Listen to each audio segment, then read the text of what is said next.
What if the museums we know today, those grand, echoing halls filled with wonders of art and history, started as something far more mysterious? Picture this: centuries ago, in the shadowy corners of medieval Europe, small groups of scholars and elites gathered in secret. Their mission: to protect the fragile threads of human knowledge from being lost to time. These weren't just collectors, they were guardians of memory, operating behind closed doors, their work hidden from the public eye. And here's the astonishing truth: the first museums weren't open to everyone. They were carefully curated vaults of wisdom, accessible only to those initiated into their secrets. Think about the last time you wandered through a museum, marveling at ancient artifacts or masterpieces. Now, imagine those objects not under glass for all to see, but locked away in private chambers, their meanings decipherable only by a select few. This was the reality for centuries. Medieval secret societies, often tied to universities, religious orders, or royal courts, acted as the original custodians of culture. They preserved everything from scientific manuscripts to rare artworks, fearing that without their protection, humanity's collective memory might vanish. These groups didn't just save objects, they encoded them with symbols and stories, turning each item into a piece of a larger puzzle. So why does this matter to us today? Because the legacy of these hidden societies is all around us. The way museums organize exhibits, the stories they choose to highlight, even the very idea of preserving the past, it all traces back to these early guardians of knowledge.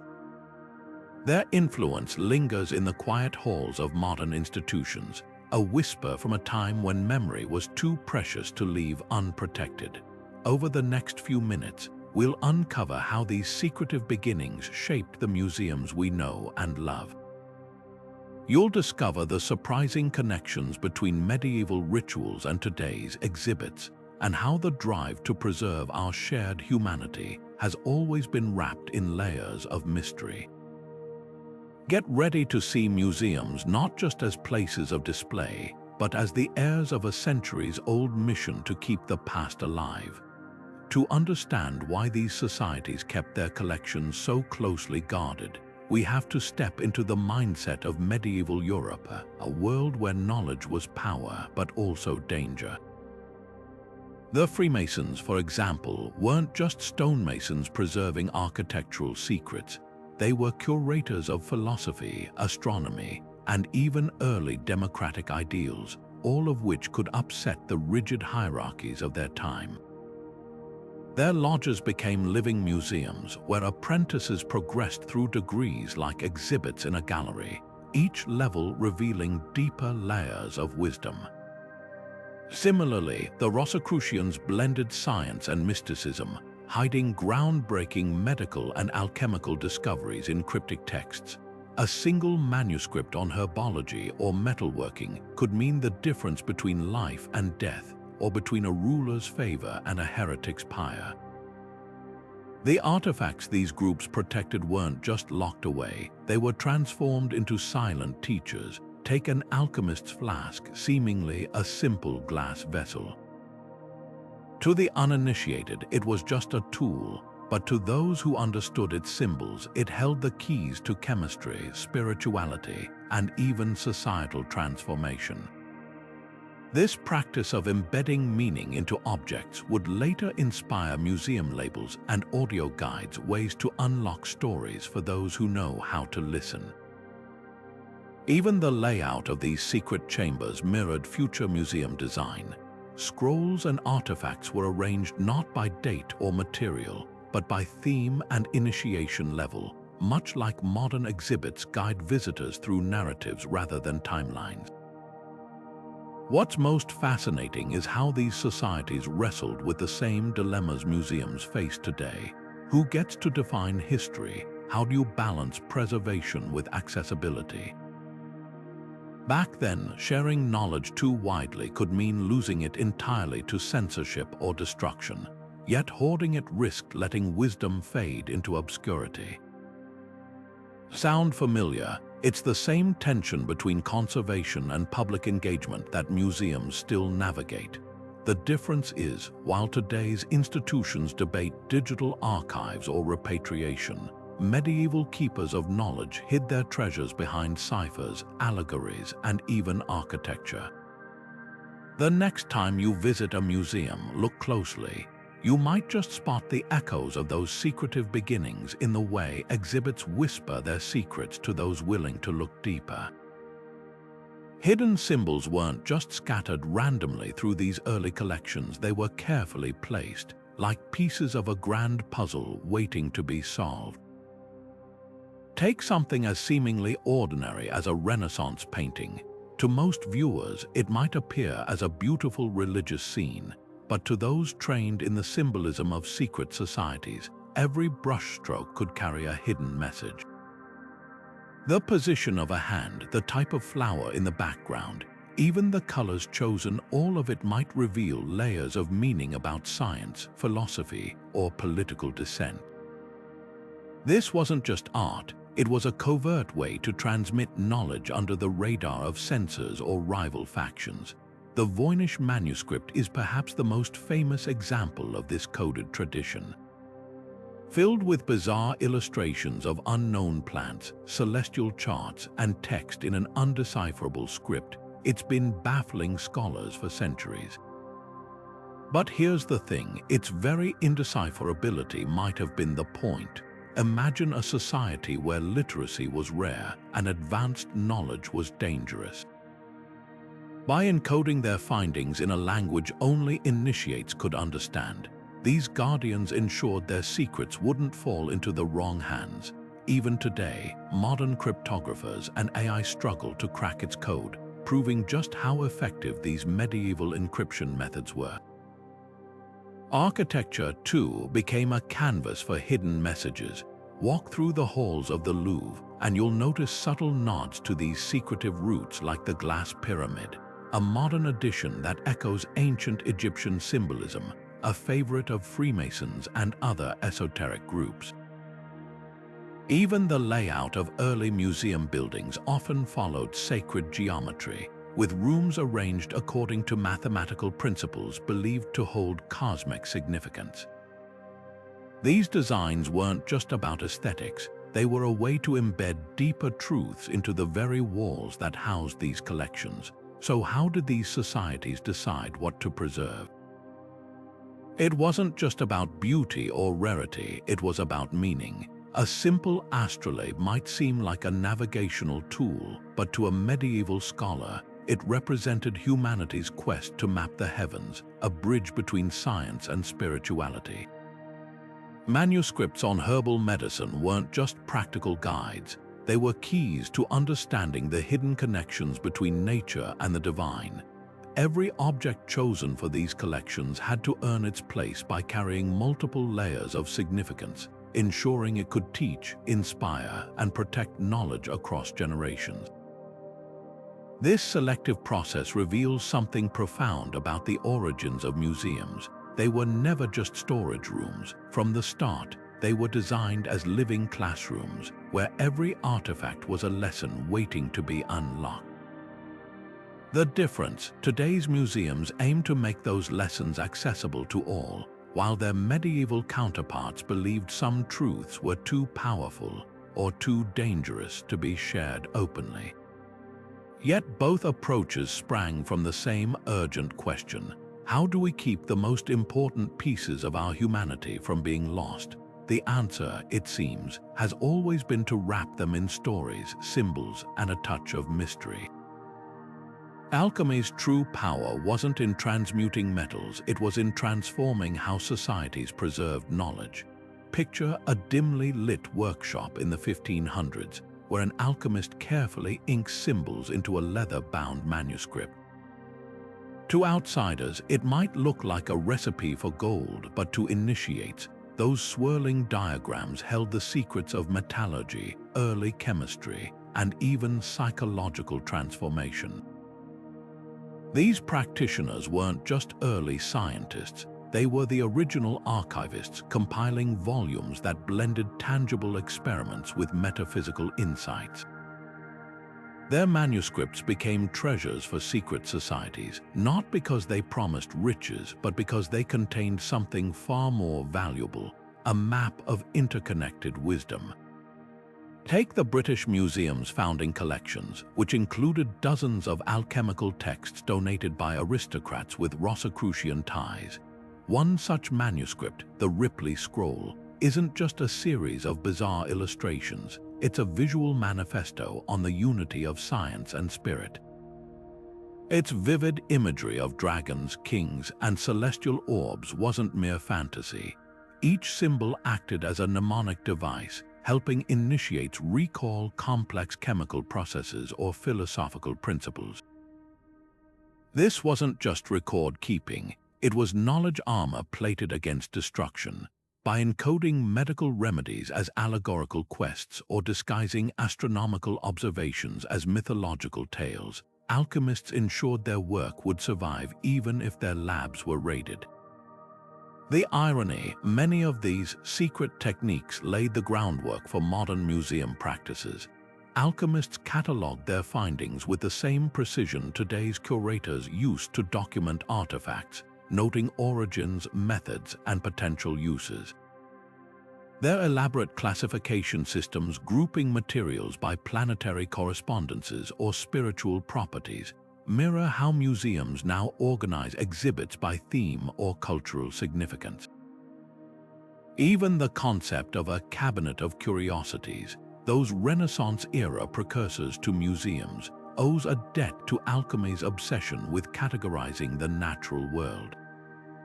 The difference, where modern labels explain an object's history, alchemical symbols invited viewers to decipher its hidden purpose. This tradition of layered meaning bled into how early museums displayed their rarest pieces. A 16th-century celestial globe might be showcased not just as a scientific instrument, but as a key to understanding humanity's place in the cosmos, a belief central to alchemical thought.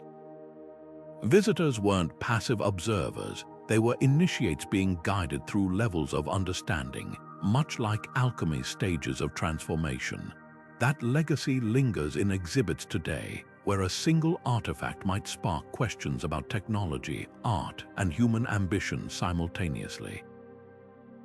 The alchemist's greatest trick wasn't turning lead into gold, it was teaching us that every object holds multiple truths, waiting for the right perspective to reveal them.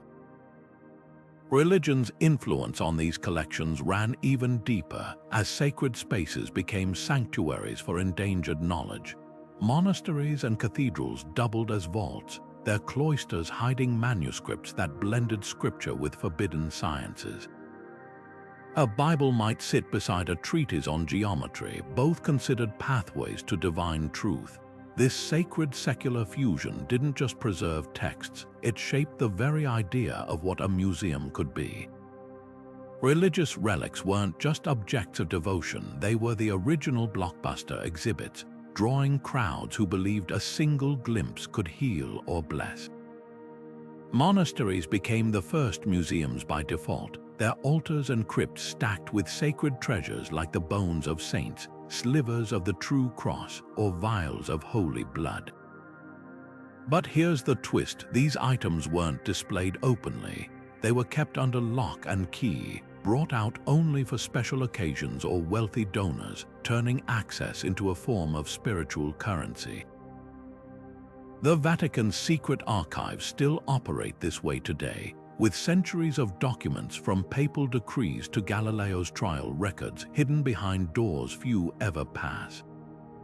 This wasn't just about preservation, it was about control. By gatekeeping these artifacts, religious institutions held sway over both faith and knowledge, deciding who was worthy of encountering the divine.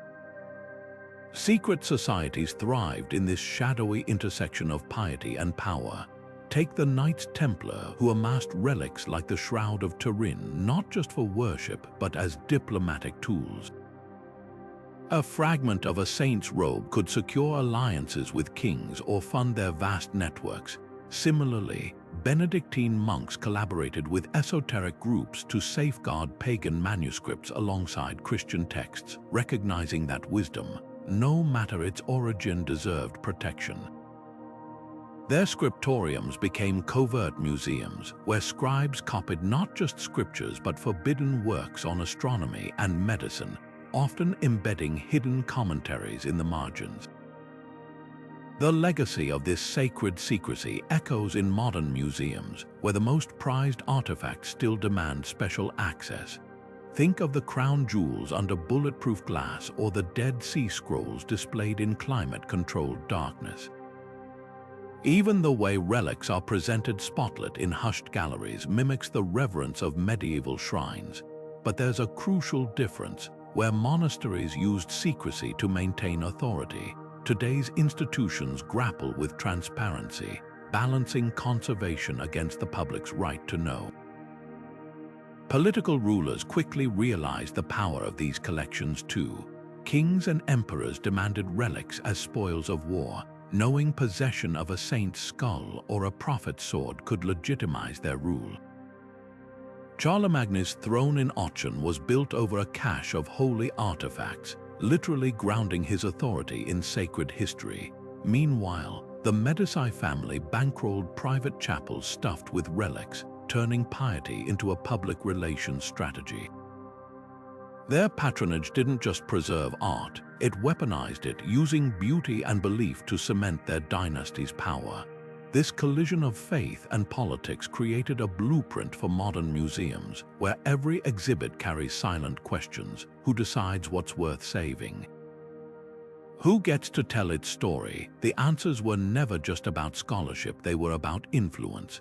When a Byzantine emperor sent a fragment of the true cross to a rival as a peace offering, he wasn't just sharing a relic. He was crafting a narrative, one where his version of history held the weight of heaven. Today's museums still navigate these currents, whether repatriating contested artifacts or debating how to display colonial loot. The difference is, we're finally beginning to ask who those locked doors were meant to protect and who they kept out. Kings and queens didn't just collect objects, they curated power. Behind the gilded doors of Emperor Rudolf II's Prague castle, a single room could hold more influence than an entire army. His cabinet of curiosities wasn't merely a hobby. It was a strategic arsenal of the bizarre and the profound, where a clockwork automaton sat beside a unicorn horn, actually narwhal tusks, traded through clandestine networks stretching from Venice to Constantinople. These weren't displays for the masses. They were tools of diplomacy and intimidation, reserved for visiting ambassadors or scholars sworn to secrecy. A single glimpse of Rudolf's astronomical instruments or his shelves of alchemical manuscripts could signal his empire's intellectual might, leaving rivals scrambling to match his hidden knowledge. But here's what made these collections so revolutionary. They blurred the line between science and spectacle. A dried specimen of a chameleon might be labeled as proof of nature's wonders, or as a coded reference to political adaptability, a joke only the inner circle would grasp. The Habsburgs weren't alone in this game. Queen Christina of Sweden famously looted Prague's treasures after Rudolf's death, hauling manuscripts and artifacts to Stockholm as spoils of war. Her palace became a stage where rare fossils and ancient texts performed as props, reinforcing her image as the Minerva of the North, a warrior scholar ruling through wisdom as much as force. The real intrigue lies in who supplied these treasures. Behind every exotic coral or celestial map stood shadowy figures, Jesuit scholars trading with Ming Dynasty collectors, Ottoman merchants smuggling artifacts past church censors, even Rosicrucian alchemists acting as middlemen for forbidden knowledge. These networks operated like an underground postal service for the elite, where a letter sealed with the right symbol could unlock access to a Persian astrolabe or a newly discovered plant from the Americas. The objects themselves often carried double meanings. A simple-seeming compass might conceal heretical star charts, its true purpose known only to initiates. What finally shattered this system of secrecy? The Enlightenment's hunger for shared knowledge, but not without resistance. When the British Museum opened its doors in the 1700s, critics sneered that letting commoners view royal collections would vulgarize their sacred aura. Yet the genie couldn't be forced back into the bottle. The same curiosity cabinets once used to dazzle foreign dignitaries became classrooms for the public, their treasures slowly shedding layers of mystery. That transition wasn't smooth. Many aristocrats held onto their private hoards for decades, clinging to the old ways even as museums democratized access. Look closely at today's institutions, and you'll spot the ghosts of these royal collectors. The hushed reverence of a gemstone exhibit, that's the echo of a Habsburg duke unveiling his latest acquisition to gasping courtiers. The velvet ropes keeping visitors at a careful distance, a faint reminder of the chains that once locked entire wings away from all but the privileged few. The difference now is that the keys to these wonders aren't hidden in a monarch's pocket, they're in plain sight, waiting for anyone bold enough to turn them. The Enlightenment didn't just crack open the doors of private collections, it rewrote the rules of who deserved to walk through them. Picture London in the mid-1700s, where a well-dressed gentleman named Hans Sloane is meticulously cataloguing his vast trove of curiosities, from dried plants to ancient coins. His dream to transform his private hoard into a public treasure. But here's the catch: even as Sloane's collection became the foundation of the British Museum, access wasn't as simple as strolling in off the street. Visitors needed letters of introduction from respectable citizens or had to pay a fee, barriers that kept the working class at arm's length. The museum might have been public, but its gates were still guarded by the old gatekeepers of privilege. Beneath the surface, secret societies continued to pull the strings. Many of the British Museum's early trustees were Freemasons, their lodges serving as networking hubs where decisions about acquisitions and displays were made over whispered conversations. The same symbols that once adorned Alchemists' manuscripts now appeared in museum architecture. Check the ceilings of the reading rooms or the motifs on staircases, and you'll spot the telltale compasses and squares of Masonic influence. Even the way artifacts were arranged echoed esoteric traditions, with Egyptian sarcophagi positioned to align with celestial events or classical statues grouped in sequences that mirrored initiation rituals. This tension between openness and exclusivity played out across Europe. In Paris, the Louvre's transformation from royal palace to public museum during the French Revolution was hailed as a victory for democracy, yet its curators quietly preserved hidden galleries for elite scholars. Meanwhile, in Vienna, the Habsburg sprawling collections were reluctantly opened to the public, but only on Sundays when the aristocracy was safely out of town. Everywhere, the old guard clung to control, fearing that unfettered access would dilute the sacred aura of knowledge.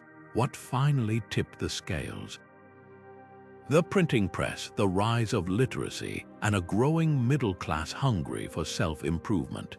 As newspapers began reporting on museum discoveries and guidebooks demystified collections, the mystique of secrecy started to crumble. Yet even today, traces of those guarded origins linger. Consider the members-only lounges in major museums or the way certain artifacts like the British Library's occult manuscripts still require special permission to view. The difference now is transparency. Modern museums openly grapple with their exclusionary pasts, hosting dialogues about restitution, accessibility, and who gets to define cultural narratives. The real legacy of this shift isn't just in who walks through the doors. It's in how museums reckon with their dual identity as temples of knowledge and products of power. From the Masonic symbols hidden in plain sight to the unspoken hierarchies of gallery spaces, these institutions are still negotiating the same question that haunted their secretive ancestors. How do you share wisdom without stripping it of its wonder? The answer, it seems, lies in embracing the paradox, honoring the mystery while dismantling the gates. Walk through the Smithsonian's grand halls today, and you'll see families marveling at dinosaur skeletons or space capsules. But beneath that polished surface lies a whispered history, one that ties this iconic institution to the very secret societies we've been exploring. Its founding donor, James Smithson, was a British scientist with rumored ties to European esoteric circles, and the museum's original board included prominent Freemasons. Look closely at the building's architecture, the compass motifs embedded in the floor tiles, the celestial alignments of certain exhibits, even the pyramid-shaped kiosks dotting the grounds. These aren't just decorative choices, they're faint echoes of a time when knowledge was guarded like sacred treasure. The Louvre tells a similar story. Before it became the world's most visited museum, its corridors were trodden by kings, occultists, and members of shadowy orders like the Priory of Sion. Napoleon himself looted artifacts across Europe not just for glory, but to stock what he called a temple of human genius, a phrase that would have resonated deeply with medieval secret keepers. Today, visitors gawk at the Mona Lisa's enigmatic smile, unaware that Leonardo da Vinci's works were once studied by initiates for hidden geometric codes and alchemical symbolism. Even the glass pyramid IMP added in the 1980s sparked conspiracy theories, with some claiming it aligns with ancient esoteric principles. Whether true or not, these whispers reveal how deeply the museum's identity remains tangled with its secretive past. But here's where things get truly fascinating. That legacy isn't confined to history books. Many major institutions still operate with tiers of access that would feel familiar to a Renaissance alchemist. The British Museum's underground storage holds millions of artifacts the public never sees, accessible only to credentialed researchers. The Vatican's archives famously require a letter of recommendation just to glimpse their catalogue. Even seemingly transparent museums like the Met have study rooms, where donors and scholars examine sensitive or contested pieces away from public scrutiny. This isn't necessarily nefarious. Climate control and conservation demand limits, but the parallel is striking. Centuries after secret societies hoarded knowledge, we've replaced their locked chests with climate-controlled vaults and NDAs. The debate over artifact repatriation exposes another modern echo of these old tensions. When Greece demands the return of the Parthenon marbles or Nigeria seeks the Benin bronzes, they're not just asking for objects, they're challenging who gets to control the narrative. It's a 21st century version of the medieval struggle between gatekeepers and seekers. Some institutions respond by digitizing collections, creating virtual access as a compromise. But even this high-tech solution carries a whiff of the past. Just as alchemists encoded their secrets in symbols, digital archives often present artifacts as flat images, stripping away the tactile, contextual layers that give them meaning. A 3,000-year-old sculpture seen on a screen is as distant to most viewers as it was when locked in a nobleman's private chapel. Yet technology might finally break the cycle. Augmented reality now lets visitors point their phones at exhibits to unlock hidden histories, including uncomfortable truths about colonial theft or disputed ownership. Crowdsourced projects are transcribing forgotten manuscripts online, making once exclusive knowledge available to anyone with Wi-Fi.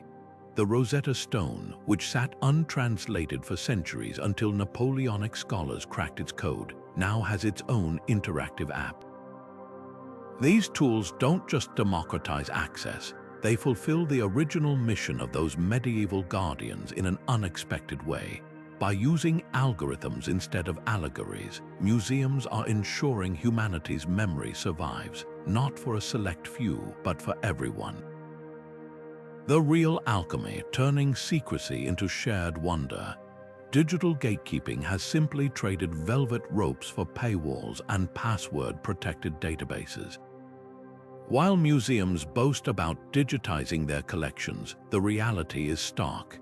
Less than 10% of most institutions' holdings are available online, and the most prized artifacts often require academic credentials or hefty fees to view in high resolution. A medieval monk might recognize the tactic. It's the same selective access wrapped in modern packaging. Take the British Library's digitized manuscripts. Some pages are free to browse, but zooming in to study marginal notes or faded ink requires a subscription. It's as if we've replaced initiation rituals with login screens, where the password is privilege rather than secret handshakes. Yet resistance is brewing. Open access movements like Creative Commons and Europeana are hacking through these digital barriers, much like Enlightenment radicals once smuggled forbidden books past censors. When the Rijksmuseum released 500,000 high-res images into the public domain, artists and historians suddenly had Renaissance masterpieces at their fingertips, no PhD required. Crowdsourced projects are even more revolutionary. The Smithsonian's Transcription Initiative lets volunteers decode handwritten letters from centuries ago, turning what was once elite knowledge into a collaborative puzzle anyone can solve. These efforts don't just democratize access, they echo the medieval scribes who painstakingly copied manuscripts to preserve them, except now the scriptorium is global and the quills are keyboards. Popular culture loves to romanticize this tension between hidden and revealed knowledge. Films like The Da Vinci Code or National Treasure turn museums into labyrinthine vaults where ordinary people uncover earth-shattering secrets. Though exaggerated, these stories tap into a real truth. Institutions still control narratives by deciding what to display and what to lock away. The difference today. Social media has become the new secret society, where amateur sleuths dissect museum catalogs for overlooked treasures. When TikTok users identified a mislabeled Van Gogh sketch in the Met's online collection, they proved that crowdsourcing can outshine curatorial gatekeepers. The deeper question isn't just about access, it's about who shapes history's legacy. Medieval alchemists encoded their discoveries in symbols to protect them. Today's algorithms determine what surfaces in search results or gets flagged as sensitive content. A 15th century herbal manual might be buried in an archive because its fragile pages can't bear light, while a digital scan of that same book could vanish behind copyright claims. The battleground has shifted from physical keys to digital rights management, but the stakes remain unchanged. Knowledge is power, and power is rarely given freely. What's emerging is a hybrid model, where augmented reality overlays hidden histories onto museum exhibits and blockchain technology tracks artifact provenance transparently. The Rosetta Stone's 3D scan, freely available online, lets anyone examine inscriptions that were once reserved for scholars with magnifying glasses, yet even these advances have shadows. Facial recognition in galleries raises privacy concerns, while AI reconstructions of damaged artifacts risk rewriting history through algorithmic bias. Museums now face the same dilemma as their secretive ancestors: how to illuminate the past without burning away its complexity. The answer may lie not in choosing between secrecy and openness, but in recognizing that some truths reveal themselves best in layers accessible to all, but fully known only to those willing to dig deeper. Museums in fiction often feel more like treasure maps than quiet halls of learning, and that's no accident.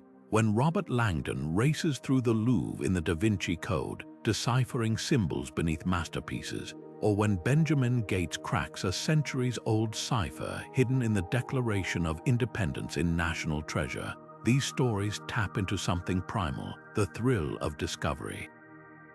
But what's fascinating isn't just the Hollywood theatrics, it's how closely these fictional quests mirror the very real history of museums as keepers of coded knowledge. The idea that a painting's brushstrokes or an artifact's placement could reveal world-altering secrets, that's not pure fantasy. It's an echo of the Renaissance, when artists like Botticelli embedded Hermetic philosophy into their work, knowing only a select few would recognize the messages. Consider the Vatican archives, a real-life counterpart to these fictional vaults.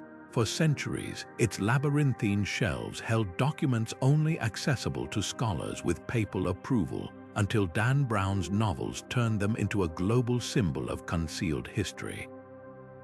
The irony, the archives were secretive, but not for the reasons conspiracy theories suggest. They weren't hiding proof of divine bloodlines. They were protecting fragile parchment from light, theft, and political fallout. Yet the myth persists because it resonates with a deeper truth. Museums do guard mysteries, just not the kind that make for pulse-pounding climaxes. Their real secrets are quieter, like the provenance cards tucked behind displays, revealing how an artifact went from a sacred site to a glass case, often through colonial violence or dubious deals. Hollywood isn't entirely off base, though. The trope of the scholar adventurer, like Indiana Jones, owes a debt to real figures like Giovanni Belzoni, a 19th-century explorer who looted Egyptian tombs for British collectors. The difference: Indy's foes are Nazis, while Belzoni's rivals were French agents, both nations racing to strip ancient sites for their museums. These films glamorize a darker chapter of museum history, where archaeology blurred into appropriation.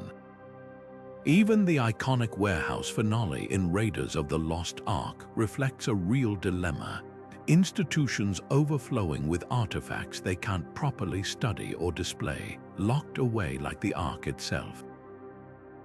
What's most revealing is how museums themselves have started playing with these narratives. The British Museum's Harry Potter exhibition showcased real magical artifacts alongside historical objects, leaning into the public's love of hidden world fantasies. Meanwhile, the Met's Murder at the Met podcast turned its galleries into a crime scene, inviting listeners to solve a fictional murder using actual artworks as clues. These aren't just marketing gimmicks, they're modern takes on the medieval tradition of using objects as storytelling devices. The difference is, today's museums are in on the joke, acknowledging their own mystique while demystifying their collections. Beneath the popcorn thrills, these stories force museums to confront uncomfortable questions. When Black Panther's Killmonger condemns the British Museum as a trophy room for colonial plunder, or when The Monuments Men dramatizes the real-life rescue of art looted by Nazis, they're holding up a mirror to institutional legacies. Fiction becomes a backdoor for audiences to grapple with repatriation debates or ethical collecting issues that might otherwise feel abstract. The next time you see a hero unraveling a museum-based conspiracy, look past the Hollywood sheen. The real intrigue isn't in fictional secrets, but in how these stories make us rethink who controls the past and who gets to rewrite it. Confronting the legacy of secrecy means acknowledging that many museum treasures arrived under dubious circumstances, not through careful preservation, but through conquest and coercion. The Benin bronzes tell this story starkly. Thousands of brass plaques and sculptures looted by British troops in 1897, now displayed in London while Nigeria fights for their return. What's revealing isn't just the colonial violence behind these artifacts, but how museums defended their ownership using the same logic as medieval gatekeepers, claiming only they could protect and interpret these cultural treasures properly. For decades, institutions argued that returning items would risk their safety, echoing the old secret societies who believed knowledge was too fragile for the masses. But cracks in this narrative are widening. The Smithsonian recently repatriated 39 Benin bronzes to Nigeria, a move unthinkable a generation ago. Even more radical, the new Edo Museum of West African Art, set to open in Benin City, was co-designed with local elders and British architects, a collaboration that flips the script on who gets to curate history. Meanwhile, the Glasgow museums made headlines by transferring ownership of 19 sacred Lakota artifacts to South Dakota's Cheyenne River Sioux tribe, not as a loan but as an unconditional return. These aren't just policy shifts, they're philosophical earthquakes. When a Scottish museum labels a ceremonial headdress with "Stolen from Wounded Knee Survivors, 1893, it's dismantling centuries of elitist curation. Beneath these restitution debates lies a deeper question. Can museums shed their secretive roots entirely? Look closer, and you'll find whispers of the old systems persisting. The Freemasonry ties among 19th century collectors still influence acquisition networks, with private societies quietly brokering artifact donations. Some European museums retain study collections, objects deemed too sensitive for public display, accessible only to vetted researchers. Even digitization efforts have a shadow side. While putting collections online seems transparent, algorithms decide what gets prioritized, effectively creating digital gatekeepers. Yet the most intriguing development isn't about returning artifacts, it's about redefining who gets to interpret them. The Australian Museum now employs indigenous knowledge holders to relabel exhibits, adding layers of meaning invisible to colonial catalogues. A boomerang might be listed in archives as a hunting tool, but an Aboriginal curator can explain its role in storytelling ceremonies. This approach mirrors medieval secret societies' belief that objects hold coded wisdom, except now, the codes are being deciphered by their original inheritors rather than elite initiates. The real revolution may lie in embracing this duality. Museums will always guard some secrets, whether to protect fragile artifacts or respect cultural sensitivities. The difference now is accountability. Where medieval alchemists swore oaths of silence, modern institutions face public audits. When Harvard's Peabody Museum apologized for housing human remains stolen from Wampanoag graves, it published every step of its restitution process online. Transparency has become the new initiation ritual, one that invites everyone to witness how history's vaults are being unlocked, one contested artifact at a time. Freemason symbols aren't just relics behind glass, they're living traditions in some of the world's most prestigious museums. Walk through the Metropolitan Museum of Art's European Sculpture Wing, and you might spot a marble relief with a compass and square, the unmistakable emblem of Masonic heritage. These aren't accidental displays. In 2019, the Met collaborated with the United Grand Lodge of England to curate an entire exhibition on Freemasonry, showcasing everything from ritual aprons to encrypted manuscripts. The twist: many of the artifacts on loan came from private Masonic collections still actively used in lodges today.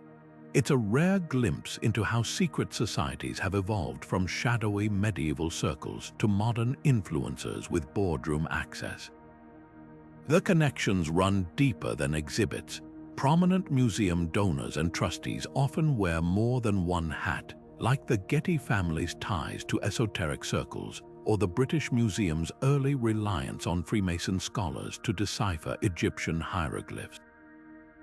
Even decisions about which artifacts to acquire can trace back to these networks.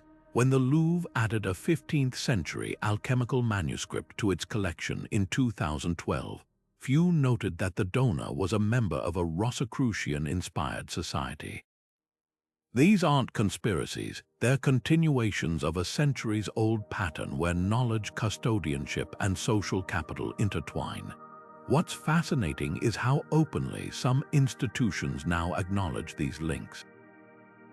The Smithsonian's National Museum of American History hosts public lectures on Masonic contributions to early U.S. governance, while Edinburgh's Scottish Rite Masonic Museum offers guided tours of its temple-inspired architecture. Yet for all this transparency, certain practices remain opaque. Museum acquisition committees rarely disclose how personal affiliations might shape their choices, like when a trustee's fraternal order quietly facilitates the purchase of an artifact tied to their traditions. The real question isn't whether these groups still wield influence, but how that influence manifests differently today. Where medieval alchemists hid knowledge to protect it, modern museum insiders might classify sensitive provenance research or restrict access to contested items. The tools have changed: legal contracts instead of ciphers, donor agreements rather than blood oaths, but the underlying tension remains: who decides what stays hidden and why? That answer often lies in the unspoken alliances between cultural stewards and the societies that never fully stepped out of the shadows. Next time you visit a major museum, look beyond the display cases. Notice the Masonic pillars flanking an entrance, or the occult symbols woven into a Renaissance tapestry's border. These aren't just decorative holdovers, they're reminders that the line between public institution and private tradition has always been thinner than it appears. The difference now is that the guardians of these secrets often sit not in candlelit chambers, but in climate-controlled boardrooms, debating not just what to display, but what stories those objects are allowed to tell. A sacred Hopi mask sits in a climate-controlled vault, seen only by the museum's conservators and the tribal elders who occasionally visit to perform ceremonies. This isn't neglect, it's reverence. Across the world, museums are grappling with a profound shift: the realization that some artifacts lose their meaning, even their spiritual vitality, when displayed as mere curiosities. The Navajo Nation's request to keep ceremonial items away from public view isn't about concealment. It's about honoring the belief that certain objects carry power too sacred for casual observation. This modern ethical dilemma has roots stretching back to medieval reliquaries, where fragments of saints' bones were encased in gold but rarely shown, their holiness too potent for unprotected eyes. Yet not all restrictions stem from cultural sensitivity. The British Museum's decision to limit access to the Lewis Chessman ivory, figures so fragile that light damages them, highlights a practical tension. Conservation science dictates that some artifacts simply can't withstand public display, echoing the alchemists' fear that exposing knowledge too broadly might destroy it. But who decides what's too fragile? The same institutions that once justified colonial looting now face accusations of gatekeeping under the guise of preservation. When Harvard's Peabody Museum locked away indigenous hair samples collected without consent in the 19th century, it wasn't protecting the objects, it was confronting its own complicity in violating communities' autonomy. The debate takes on new urgency with intangible heritage. How do you display a Maori haka or a Sufi whirling ritual without reducing living traditions to performance? UNESCO efforts to safeguard oral histories and craft techniques reveal a paradox. Preserving culture often requires documenting its most sacred elements, precisely what some communities wish to keep within initiated circles. The Vatican's secret archives offer an unexpected parallel. While scholars protest restricted access, the Church argues that some correspondence, like confessional records, carries ethical weight too profound for public consumption. Technology complicates rather than solves these questions. High-resolution scans of a T-linget totem pole might seem like a compromise, but digital replication can feel just as invasive to cultures that view imagery as spiritually potent. Meanwhile, virtual reality reconstructions of ransacked sites like Palmyra risk turning trauma into entertainment. The line between access and appropriation blurs further when algorithms decide which digitized artifacts get promoted online, inadvertently replicating the biases of 19th century curators. Perhaps the answer lies not in choosing between secrecy and transparency, but in redefining what museums are for. The Sami Parliament's collaboration with Scandinavian museums offers a model. Sacred drums are displayed, but only with accompanying rituals that transform the gallery into a ceremonial space. In Melbourne, the Bunjalocka Aboriginal Cultural Centre lets visitors handle replicas while elders safeguard originals, a bridge between education and respect. These approaches don't just balance competing interests, they acknowledge that some knowledge isn't owned but entrusted. The true test isn't whether we can see an artifact, but whether we've earned the right to understand its story. Preserving intangible heritage demands even greater nuance. When the Library of Congress records a Cherokee storyteller who controls those recordings, the institution, the storyteller, or the Cherokee Nation, museums are beginning to adopt living contracts that let communities update access terms as values evolve, a radical departure from the static ownership models of the past. This shift mirrors medieval guilds, where master craftsmen passed down techniques through sworn apprenticeships, understanding that some wisdom requires relationship, not just exposure. The irony is palpable. After centuries of hoarding knowledge as power, museums now find themselves returning to the oldest rule of all, that not all truths belong to everyone. But this time, the gatekeepers aren't elite societies. They're the descendants of those whose voices were long suppressed. The medieval alchemists' fear of casting pearls before swine has transformed into something far more democratic.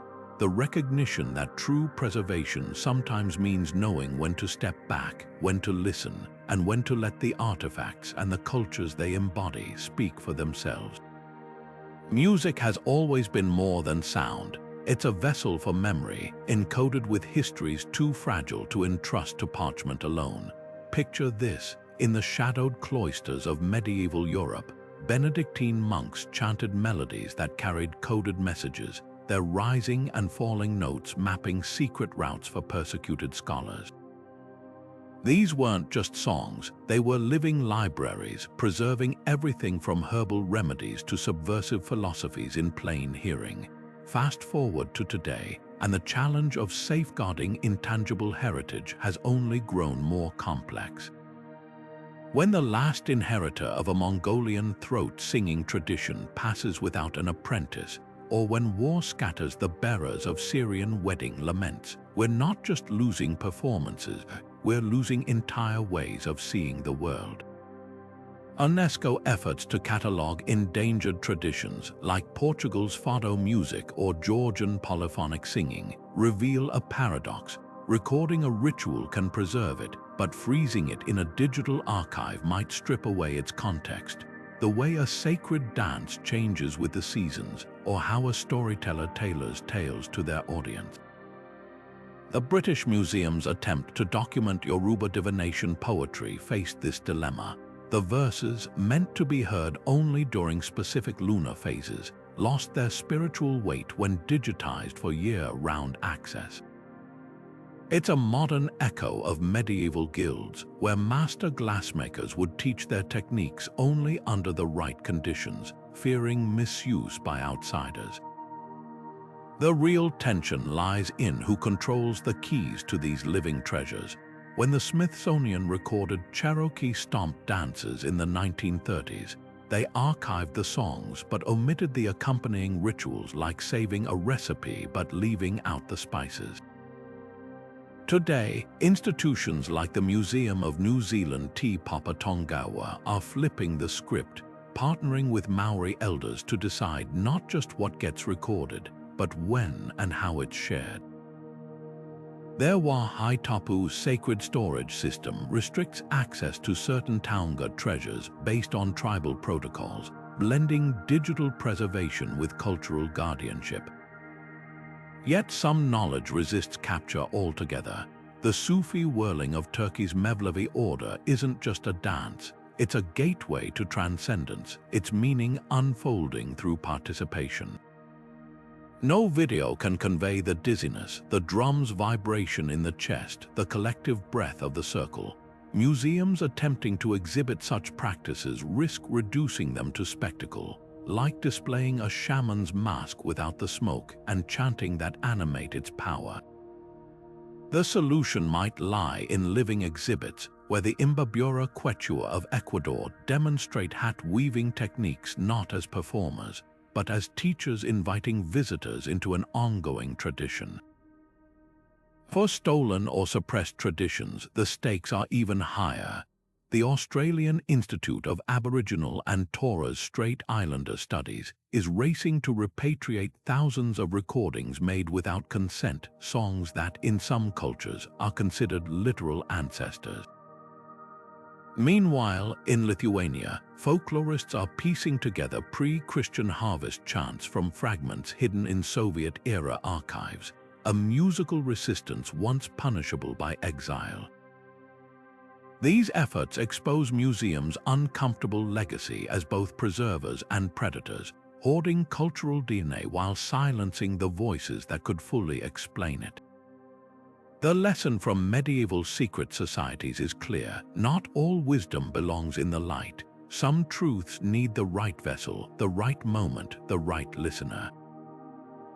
As museums navigate this terrain, they're learning that preservation isn't just about saving artifacts, it's about honoring the invisible threads that connect a song to its singer, a ritual to its community, and a memory to those who still know how to hear it. The challenge now is to build archives that don't just store, but sustain, keeping traditions alive without stripping them of their soul. The flames that consumed the Library of Alexandria didn't just burn parchment, they erased entire civilizations from memory. Medieval secret societies understood this tragedy intimately. When Mongol armies sacked Baghdad in 1258, they tossed the House of Wisdom's manuscripts into the Tigris, turning its ink-soaked waters black. But in the shadows, Persian scholars tied to Sufi orders smuggled out medical texts by sewing them into their robes, while Jewish Kabbalists in Spain hid astronomy treatises behind false walls in synagogues. These weren't just rescue missions, they were acts of defiance against the greatest threat to knowledge, not ignorance but deliberate oblivion. Today's museums confront eerily similar battles. When ISIS bulldozed Nimrod's winged bulls or dynamited Palmyra's temples, they weren't just destroying stone, they were erasing the cultural DNA of Mesopotamia. Climate change poses a quieter but equally devastating threat. Rising humidity in Cairo's storerooms is making ancient papyrus disintegrate, while wildfires near Athens in 2021 nearly reduced priceless Byzantine artifacts to ash. The difference now, we're fighting back with tools those medieval guardians couldn't have imagined. The Mosul Cultural Museum, rebuilt after ISIS occupation, used crowd-sourced photos to 3D print replicas of shattered Assyrian reliefs, a digital resurrection echoing how monks painstakingly copied burned manuscripts from memory. The real shift lies in recognizing that preservation isn't just about guarding objects, but their contexts. When the Taliban blew up Afghanistan's Bamiyan Buddhas in 2001, archaeologists secretly mapped the empty niches with laser scanners. Years later, those scans allowed a team to project life-sized holograms onto the cliffs, not as replacements, but as haunting reminders of what violence steals. Meanwhile, the Smithsonian's Recovering Voices program partners with indigenous communities to document endangered languages, understanding that a Kwakwala fishing song holds as much cultural weight as a totem pole. What's emerging is a new kind of secret society, one with open membership. Citizen archivists now photograph threatened sites for the Million Image database, while AI deciphers charred Roman scrolls from Herculaneum once deemed unreadable. Even gaming technology plays a role. The Victoria and Albert Museum used photogrammetry from Assassin's Creed to recreate lost Syrian architecture. These efforts prove that saving memory isn't just for elites anymore. When a librarian in Timbuktu smuggled medieval manuscripts past jihadists in milk crates, or when Ukrainian volunteers formed human chains to evacuate artworks ahead of Russian bombs, they were channeling the same urgent spirit as those medieval scribes who hid knowledge in plain sight. The stakes stretch beyond physical objects. Climate scientists warn that by 2100, half of all UNESCO World Heritage Sites could be damaged by rising seas or extreme weather.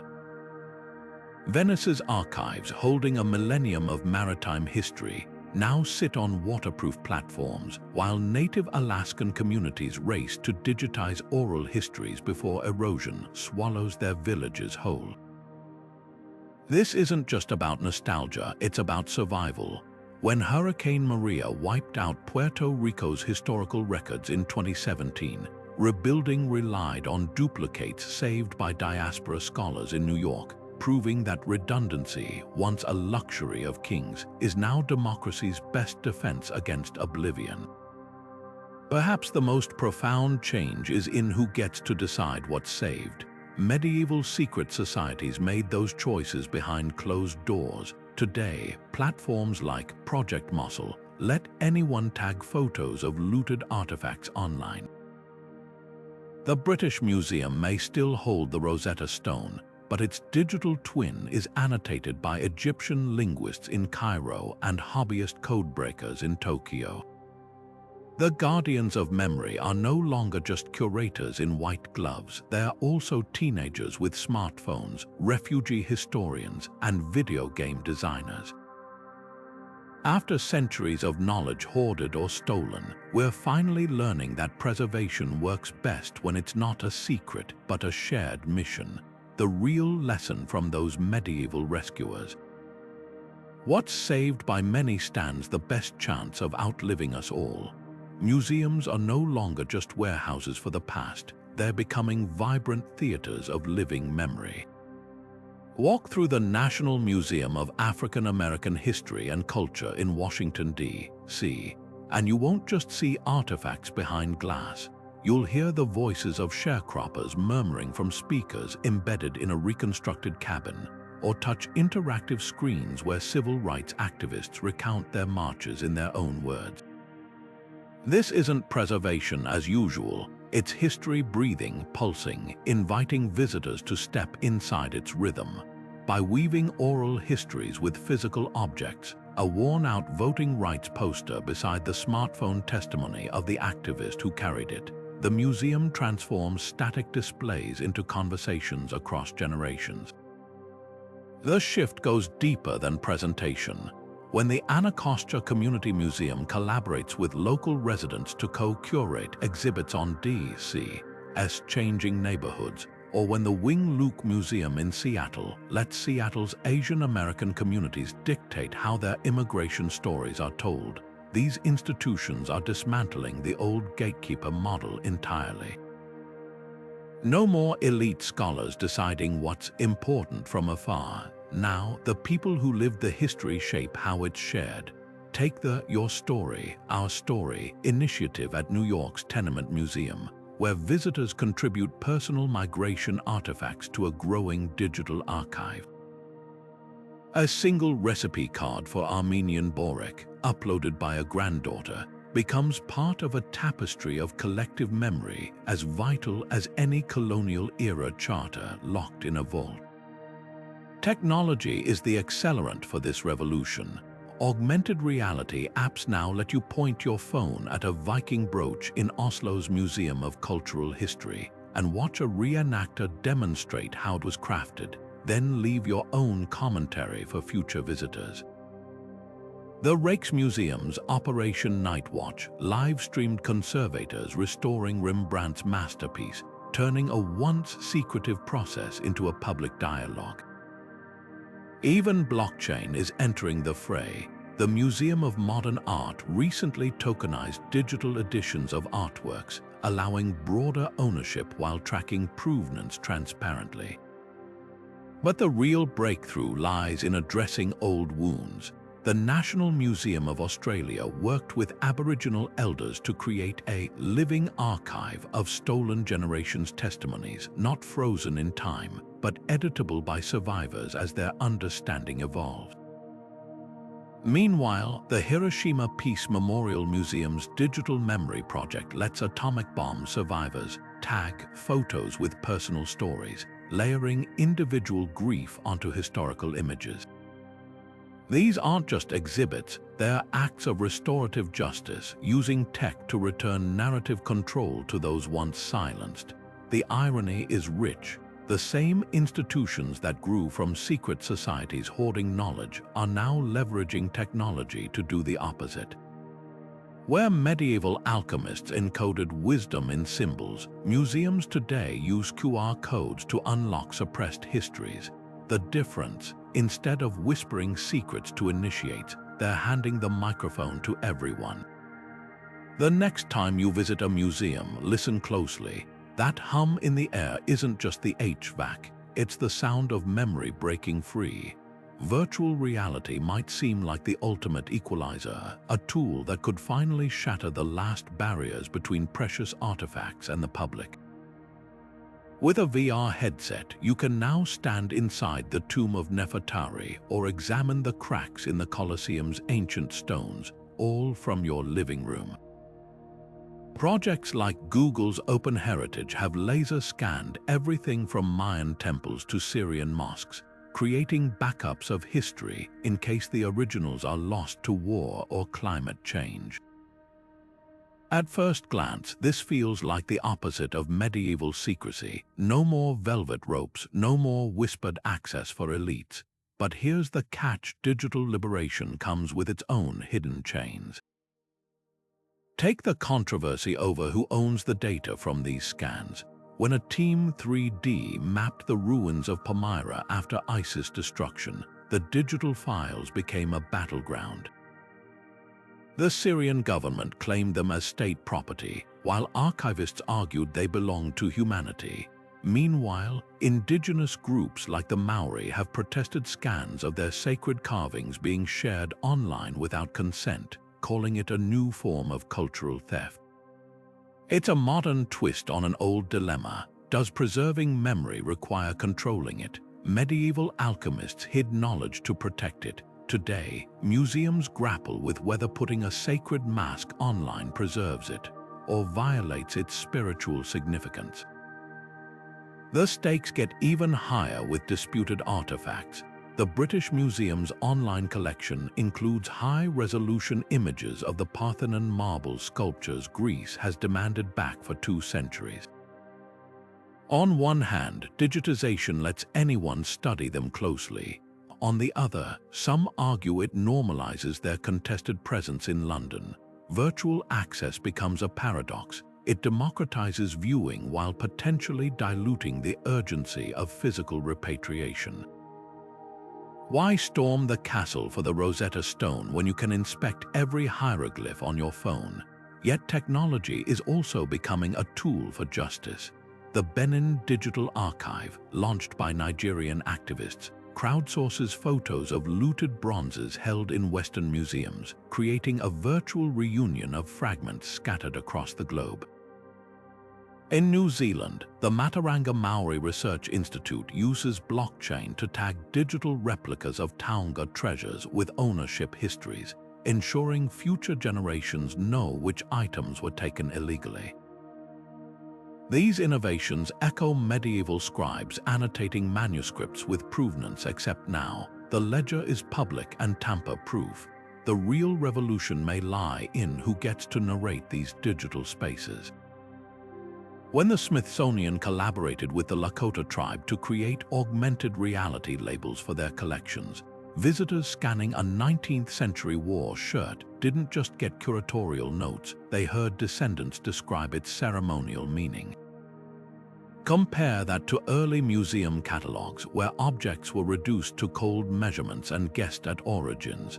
The shift is profound, from gatekeepers dictating truth to communities reclaiming their stories. But for all its promise, the digital frontier has shadows.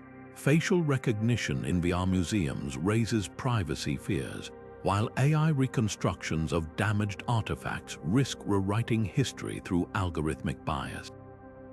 There's also the irony of access. A teenager in Lagos might explore the Louvre's VR tour, but only if they can afford the bandwidth.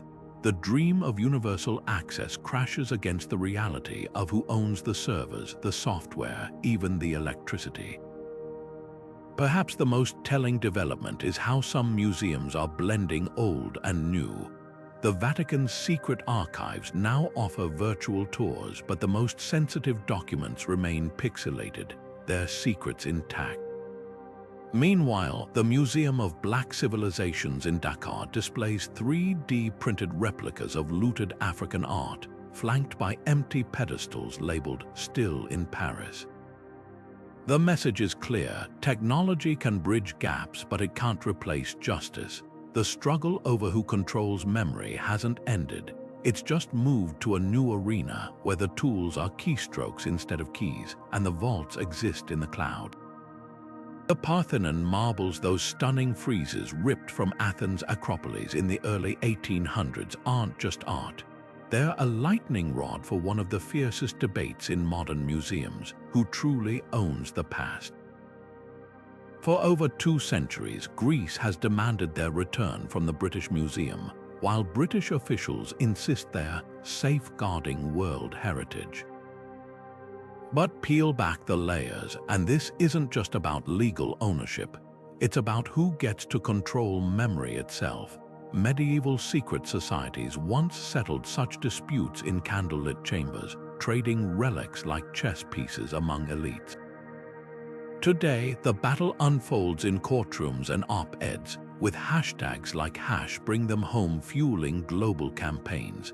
The British Museum's argument echoes an old refrain, that universal museums are the best custodians for humanity's treasures.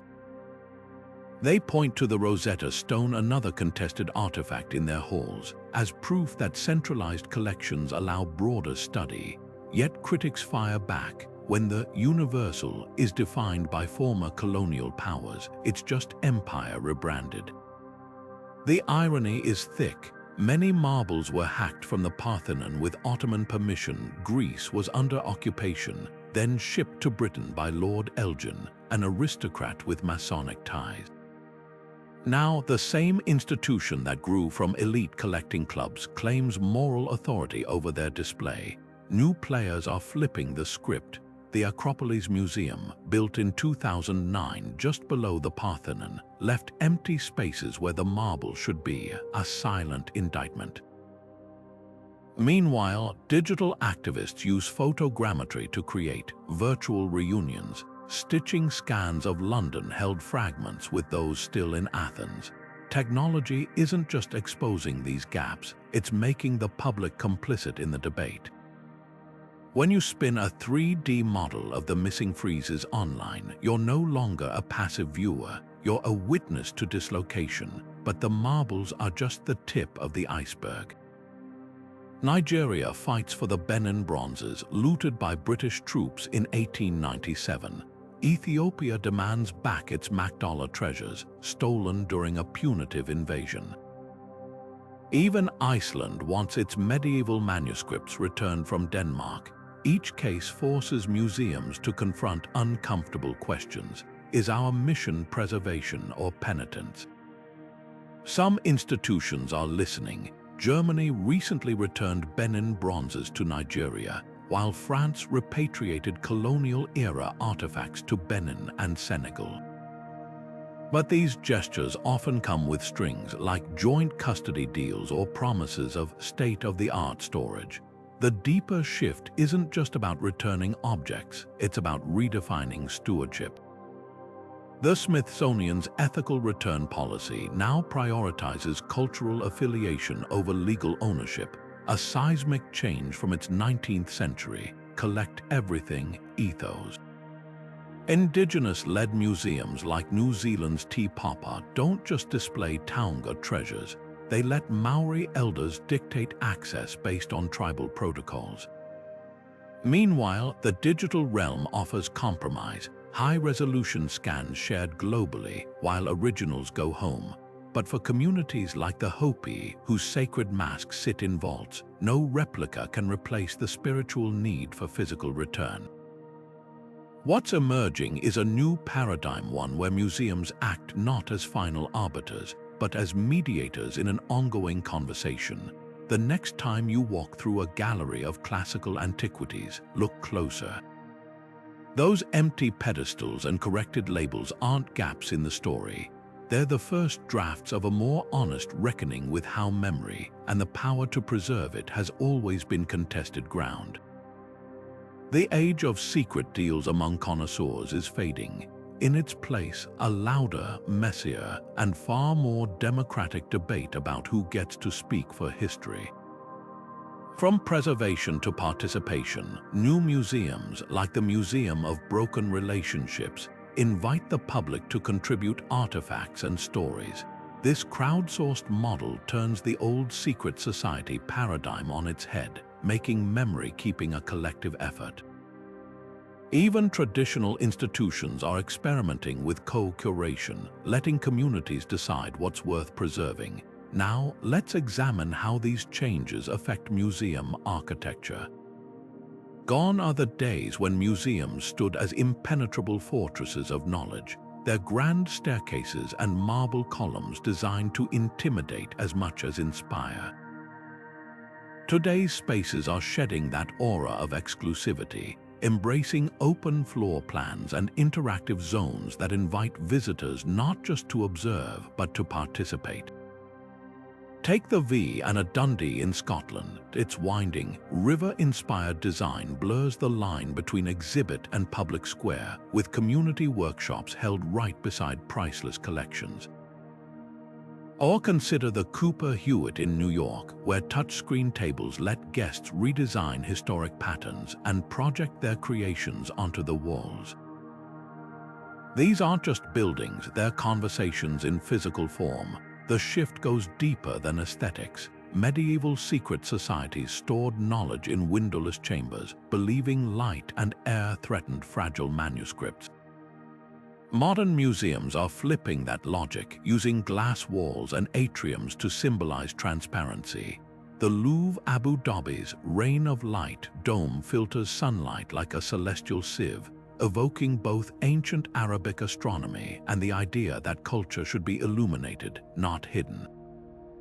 Even storage spaces are getting redesigns. The Rijksmuseum's Visible Depot places 200,000 artifacts behind glass walls, turning what was once a backstage secret into a behind-the-scenes spectacle.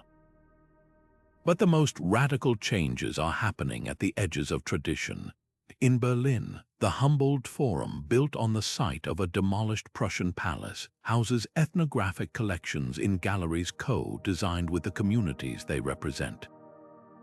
Maori meeting houses stand beside Benin bronzes, their displays shaped by indigenous consultants who insisted on sightlines to the sky, acknowledging spiritual connections beyond museum walls. Meanwhile, pop-up memory museums in refugee camps use modular, collapsible designs, proving preservation doesn't require permanence. The irony: these participatory spaces often echo the very traditions they seek to overturn. The circular layouts of many new museums mirror medieval alchemical diagrams, symbolizing unity and cyclical learning. The British Museum's Great Court, once an exclusive research space, now buzzes with school groups, but its glass roof still mimics the geometric precision of Renaissance occult designs. Even the Museum of Broken Relationships, for all its modernity, arranges donated objects in a way that feels strangely ritualistic, like relics in a secular shrine. What's emerging is architecture that acknowledges a profound truth. Memory isn't a static thing to lock away, but a living process to inhabit. Whether through tactile exhibits that invite touch or community labs where visitors help conserve artifacts, these spaces recognize that preservation without participation is just another form of secrecy. The next time you walk into a museum, look beyond the displays. The real story might be written in the walls themselves, in the sightlines that connect you to others, the thresholds that welcome instead of intimidate, and the quiet revolution turning temples of knowledge into town squares for collective remembering. The Louvre's glass pyramid glitters like a beacon of openness, its transparent panes inviting visitors into a world once reserved for kings and connoisseurs. Yet descend into its underground galleries, and the air thickens with whispers of the past, hidden corridors, restricted archives, and artifacts still shielded from public view. This duality is no accident. For centuries, museums have balanced revelation with concealment, their very architecture reflecting this tension. The pyramid may symbolize transparency, but its foundations rest on layers of carefully guarded history. Nowhere is this shift more striking than in newer institutions like London's V and East. Gone are the imposing staircases and shadowy alcoves of traditional museums. In their place, wide-open atriums and glass-walled workshops where conservators work in full view. The message is clear: knowledge isn't meant to be hoarded. Even the storage spaces are designed to feel accessible, with visible racks of artifacts replacing the locked vaults of old. But some curators quietly admit that stripping away all mystery comes at a cost. There's a reason children dart past the brightly lit interactive displays to press their noses against the one dimly lit case holding an unidentified artifact. The human mind craves the thrill of the undiscovered. This tension plays out in unexpected ways. The British Museum's Great Court floods with daylight, yet its most controversial holdings, like the Parthenon marbles, remain in windowless rooms, as if the building itself can't decide between confession and concealment. Meanwhile, Berlin's Humboldt Forum uses glass elevators to showcase its colonial-era collections, forcing visitors to confront uncomfortable legacies head-on. The architecture becomes a moral statement, challenging the old notion that some truths belong in shadows. Yet even the most open designs can't escape the gravitational pull of secrecy. Beneath the Smithsonian's gleaming halls, climate-controlled bunkers house millions of objects the public never sees. The Vatican's archives still require a knock on the right door and the right credentials. And digital access, for all its promises, has created new gatekeepers' algorithms that decide which high-resolution scans get priority, which stories surface in searches. The tools have changed, but the essential question remains: how much should stay hidden and why? This brings us to the heart of the matter: controversial artifacts. When a museum displays a sacred indigenous mask or a looted colonial trophy, it's not just showcasing an object, it's staging a collision of values. Take the ongoing debate over the Benin bronzes. Their intricate beauty is undeniable, but so is the violence of their removal. Some museums now place these artifacts in rooms with stark lighting and unflinching labels, turning the gallery into a courtroom where history itself is on trial. Others, like the Metropolitan Museum, have begun installing empty frames near contested pieces, acknowledging the absence of returned treasures. The solutions are as varied as the conflicts.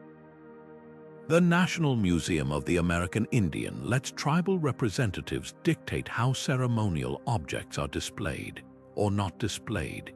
In Norway, the Sami Parliament collaborates on exhibits that blend traditional knowledge with modern science, ensuring living cultures control their own narratives. Even digital replicas spark debate. When Glasgow Museum's 3D scanned stolen sacred objects before returning them to Nepal, some saw it as preservation, others as a digital extension of colonial custody. What's clear is that museums can no longer hide behind architecture or tradition. The vaults have been cracked open and the world is watching.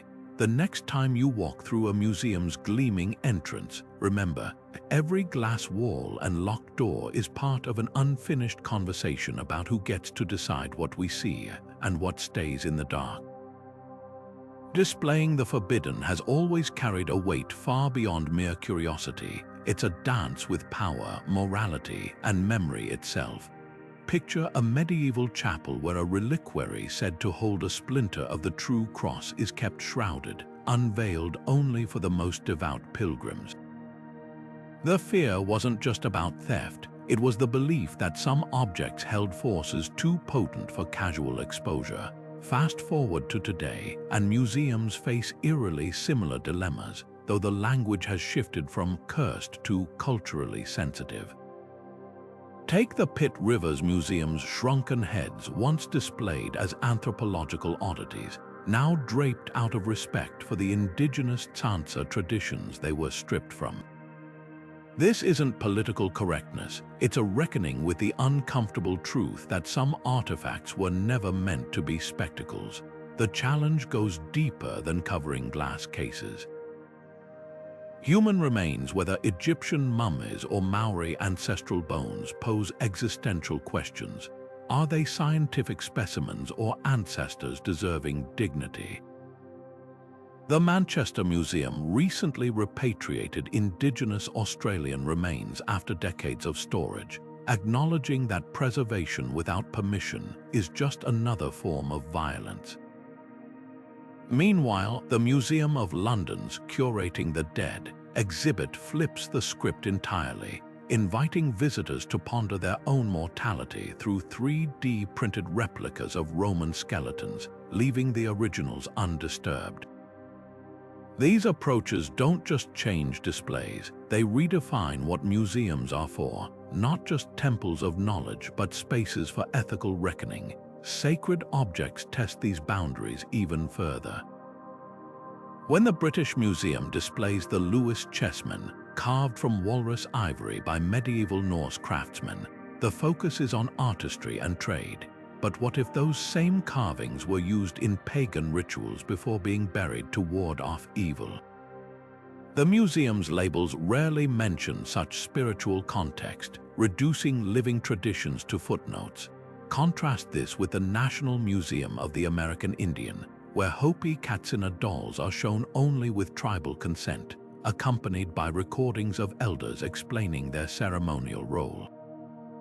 The difference is stark. One approach freezes objects in time, while the other lets them keep breathing. Technology offers fraught compromises. The Vatican's digital scans of sensitive manuscripts allow scholars to study them without handling fragile pages. Yet some Ethiopian monks argue even virtual access to their sacred texts violates divine law. Similarly, holograms of looted Benin bronzes might satisfy museum goers, but to the descendants of the artists, they are ghostly echoes of stolen heritage.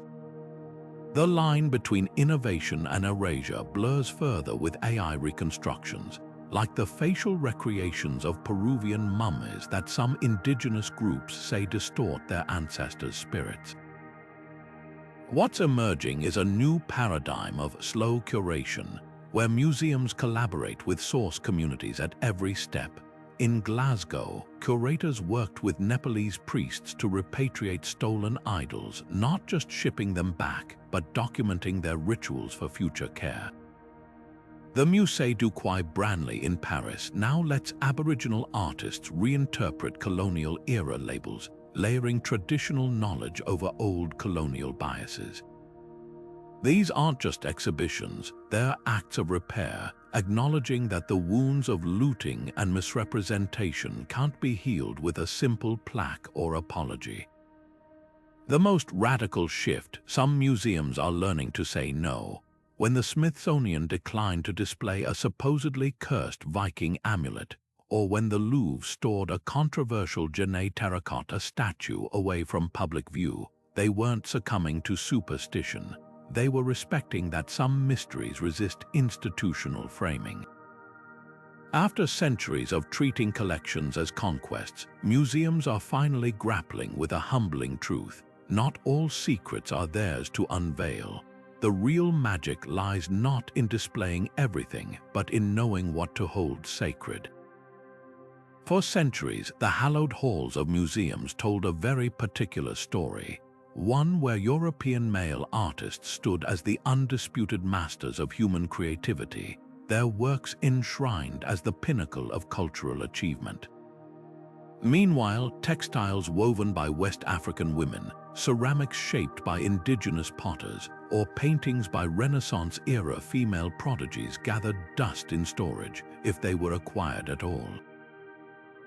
This wasn't accidental oversight. It was systemic erasure, often shaped by the very secret societies we've been exploring.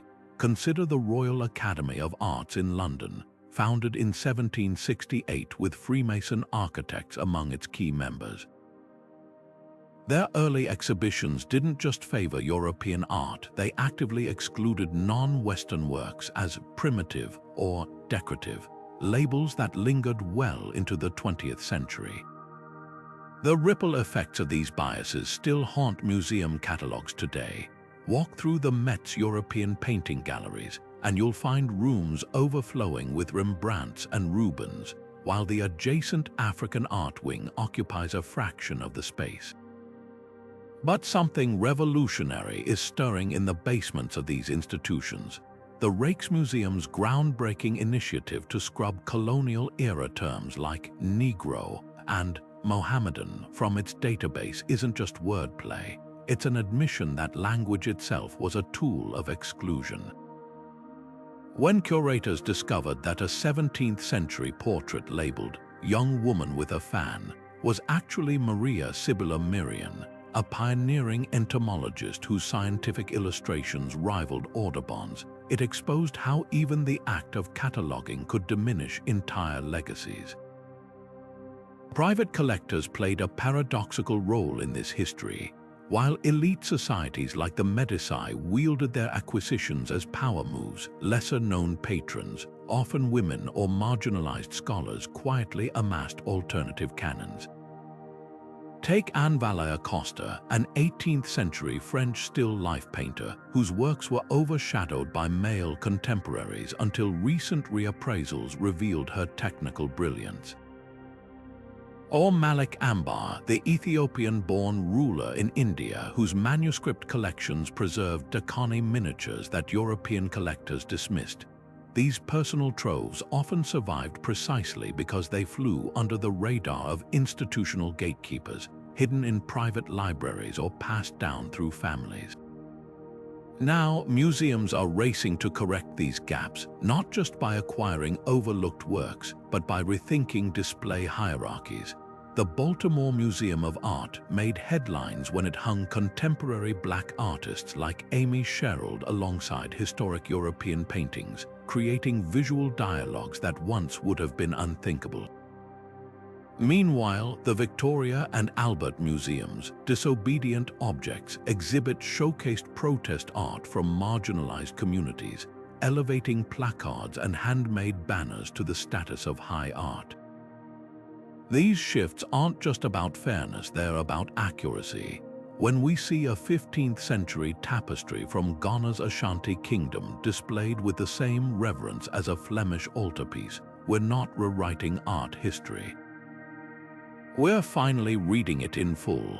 The next chapter of this reckoning lies in the boxes still unopened. University archives are bursting with uncatalogued donations from early women travelers, indigenous ethnographers, and queer collectors whose tastes defied the mainstream.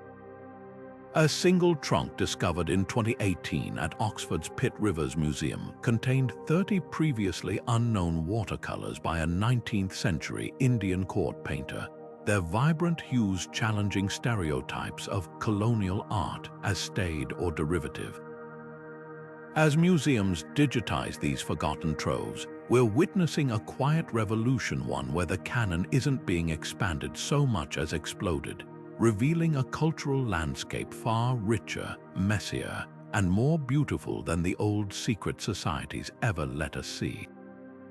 The Renaissance notion of private collecting never truly vanished, it just adapted to modern tastes. Today, billionaire collectors like Illy Broad or the Qatari royal family build personal museums that rival public institutions, housing everything from Warhols to ancient Mesopotamian artifacts.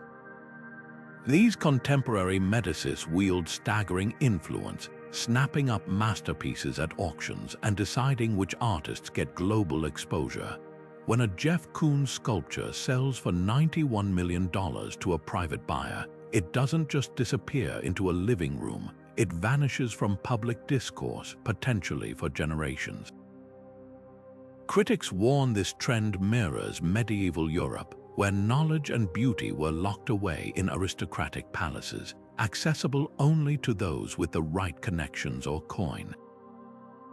Yet the reality isn't so black and white. Private collectors often step in where museums falter. Take the case of the Sochai Gallery in London, which championed controversial artists like Tracey Emin when mainstream institutions shied away. Or the Rubel family in Miami, whose collection of marginalized voices from Kehinde Wiley to Kara Walker forced the art world to confront its blind spots. Some argue these collectors act as cultural risk-takers, preserving works that bureaucratically sluggish museums might overlook. The line between patron and gatekeeper blurs further when these collections eventually loan or donate to public venues, as with the Broad's partnership with LACMA. The deeper tension lies in funding. As governments slash arts budgets, museums increasingly rely on loans from private collectors to fill gaps, a dependency that grants those donors outsized influence over curatorial choices. The Louvre's 2018 deal with Abu Dhabi, where the Emirate paid $400 million to use the museum's name and borrow its treasures, sparked debates about cultural commodification. Meanwhile, smaller regional museums struggle to compete, unable to match the flashy exhibitions funded by oligarchs and tech moguls. The risk, a two-tiered system where only the tastes of the ultra-wealthy get preserved, while lesser-known artists and histories fade into obscurity. Technology offers a partial solution. Some collectors now digitize their holdings, like the Google Art Project's collaborations with private owners to create virtual galleries. Others, like Ukraine's Pinchuk Art Center, live-stream exhibitions globally, democratizing access to works that might otherwise remain hidden. But pixels can't replace the visceral impact of standing before a centuries-old tapestry or a freshly painted canvas. The question lingers, in an age of dwindling public resources, will the future of cultural memory be shaped by democratic institutions or the whims of a new aristocracy? The answer may lie in reimagining the very purpose of collecting, not as an act of ownership, but as a temporary stewardship for generations yet to come. Deep beneath the Arctic permafrost, inside a decommissioned coal mine on the remote Norwegian island of Svalbard, steel-reinforced walls guard an unusual treasure, not gold or jewels, but rows upon rows of gleaming film reels. This is the Arctic World Archive, where governments and institutions deposit digital snapshots of civilization, from classic literature to satellite data, encoded onto special film designed to last 1,000 years. It's a modern-day equivalent of medieval monks painstakingly copying manuscripts onto vellum, convinced their work would outlast the chaos of their era. But there's a crucial difference. Where monks preserved what they deemed sacred, today's archivists grapple with an impossible question: how to curate a time capsule for an unknown future. The parallels to medieval practices are uncanny. Just as Benedictine scribes chose which classical texts to save, often at the expense of pagan or vernacular works, modern archivists must decide which terabytes of data deserve immortality. NASA includes climate records, Mexico deposits ancient Aztec codices, GitHub buried open source code. But what about TikTok trends or grocery receipts, the mundane flotsam that might reveal more about daily life than any official record? The Vatican's 15th century librarians faced the same dilemma, discarding unimportant folk tales that could have illuminated medieval peasant life. Centuries later, we're left with gaps no algorithm can fill. Technology amplifies both the promise and the peril. The Internet Archive's Wayback Machine has preserved billions of web pages, from news sites to forgotten GeoCities pages, a digital equivalent of the Library of Alexandria, but with its own biases. Automated crawlers can't capture password-protected forums or ephemeral Snapchat stories, just as medieval copyists overlooked oral traditions. Even the Arctic Vault's cutting-edge film deteriorates if handled too often, echoing the medieval belief that sacred texts lost potency if viewed by the unworthy. The irony is profound. Our most advanced preservation methods still wrestle with the same existential questions that haunted a monk hunched over parchment. Who gets to make these choices? Medieval scriptoria answered to abbots and kings. Today's decisions often lie with tech CEOs and government committees. When Norway prioritized Sami oral histories for the Arctic Vault, it corrected centuries of cultural erasure. But similar projects in Brazil or Kenya rarely get the same funding. The Rosetta Project, which etched 27,000 pages of linguistic data onto nickel discs, focused overwhelmingly on European languages until activists demanded inclusion of endangered indigenous dialects.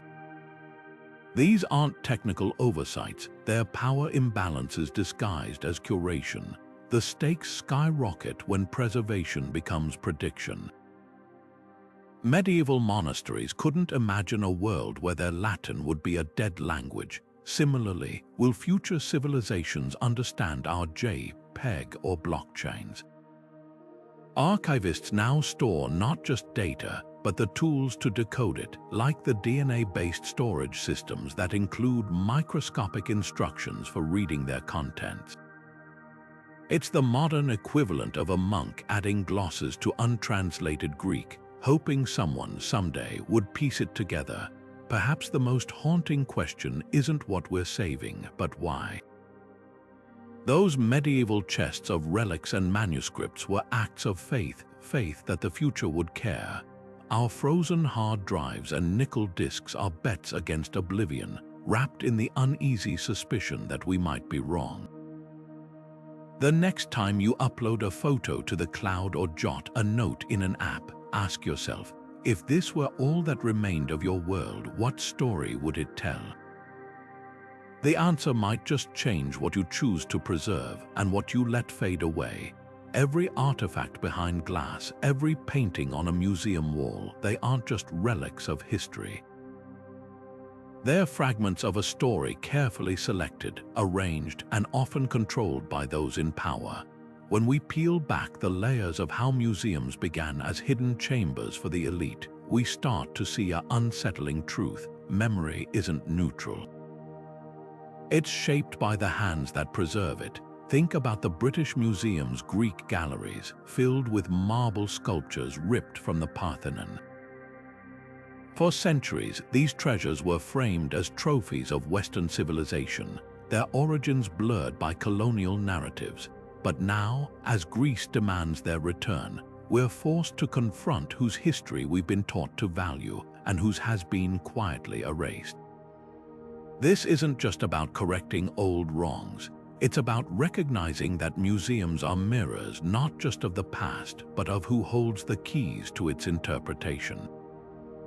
Take the Smithsonian's National Museum of African American History and Culture. Unlike traditional institutions that once marginalized Black stories, this museum places them center stage, from the rusted shackles of enslaved people to Chuck Berry's cherry red Cadillac. Each object challenges the old hierarchies of memory, insisting that history isn't monolithic. It's a chorus of voices, some long silenced, now demanding to be heard. The stakes couldn't be higher. In an era of contested monuments and rewritten textbooks, museums are becoming battlegrounds for cultural identity. Ukraine's Maiden Museum, born from protest, preserves bullet-riddled barricades and burned police helmets as sacred relics of revolution. Meanwhile, Russia's state-run institutions push a sanitized version of the same events, scrubbing dissent from the record.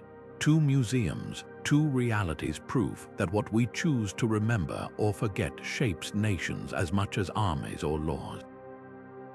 Yet there's hope in the upheaval. Indigenous-led museums like New Zealand's Te Papa are flipping the script, letting Maori elders curate their own narratives. In Norway, the Sami Parliament collaborates on exhibits that blend reindeer hunting tools with augmented reality, proving tradition and innovation aren't enemies. Even digital spaces are democratizing memory, like the crowdsourced at Hidden Heritage Project, where anyone can tag looted artifacts in museum catalogs. These shifts reveal a seismic change, the end of museums as gatekeepers and the dawn of museums as gathering places where history isn't handed down from on high, but woven together by the people who lived it. So where do we go from here? Imagine museums not as temples, but as toolkit spaces that equip us to question, not just admire. Picture exhibits that don't just show the past, but invite us to reimagine it. What if the Industrial Revolution Gallery included the textile workers' strikes alongside the steam engines? What if the Age of Exploration maps were dotted with the names of the interpreters and guides who made those journeys possible? This is the real power of understanding museums' secretive roots. It reminds us that memory is never fixed. It's a conversation, one we're all invited to join. The next time you walk through a museum's doors, remember, you're not just a visitor. You're a participant in the oldest story there is, the story of who we are and who we might yet become. From shadowy medieval chambers to gleaming modern galleries, museums have always been more than just repositories. They're battlegrounds over who controls memory. Consider the British Museum's Enlightenment Gallery, where artifacts are bathed in soft light, their labels crisp and authoritative. Yet just a few centuries ago, many of these same objects were locked away in private cabinets, their meanings decipherable only to elite scholars or secret society initiates. The shift from exclusivity to accessibility wasn't inevitable, it was fought for, piece by piece, through revolutions both cultural and political. But even now, traces of those secretive origins linger. Walk through the Met's Temple of Dendur, and you'll notice how the lighting transforms the ancient stones into something almost mystical. It's a deliberate echo of the way medieval alchemists displayed their treasures not just as objects, but as portals to deeper understanding. The difference: today's museums invite everyone to step through those portals, not just the chosen few. This tension between revelation and concealment isn't just historical drama, it's unfolding in real time. When the Acropolis Museum leaves empty spaces where the Parthenon marble should be, or when the Smithsonian collaborates with native communities to reinterpret colonial-era collections, they're continuing a debate that began in candlelit scriptoriums and royal vaults. The question is no longer whether knowledge should be shared, but how, and who gets to shape the narrative. The allure of the unknown remains potent because every artifact holds layers of meaning waiting to be peeled back. That gilt-edged manuscript in the Morgan Library, it might look like a religious text, but to a medieval Rosicrucian, its floral borders encoded herbal remedies and astronomical charts. The iron key displayed in a Vienna museum case. To the Habsburgs who once wielded it, this wasn't just a tool. It was a symbol of their right to decide what stayed hidden and what saw the light. As we push museums toward greater transparency, we're not erasing their mysterious past, we're redeeming it. The same instinct that drove Renaissance collectors to preserve rare fossils and celestial maps now fuels open access digitization projects and community curatorship. The mission hasn't changed: to safeguard humanity's fragile memory. Only now, the privilege of interpretation belongs to all of us. So the next time you stand before a museum display, let your gaze linger. That Neolithic arrowhead, it survived because someone centuries ago deemed it worthy of protection. The Renaissance portrait, its subject may have been forgotten, but their face endures because a guild of art-loving initiates refused to let time erase them. Every object is a victory against oblivion, a testament to the human obsession with leaving markers for those who'll come after. What hidden histories will we choose to preserve or reveal next?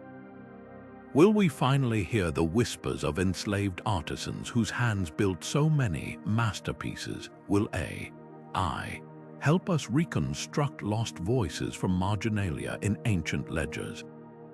The story isn't over, we're just the latest chapter.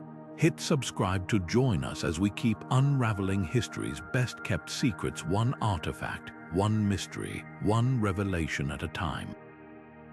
Your turn. What museum artifact has made you see history differently? Drop your thoughts below, and let's keep the conversation going.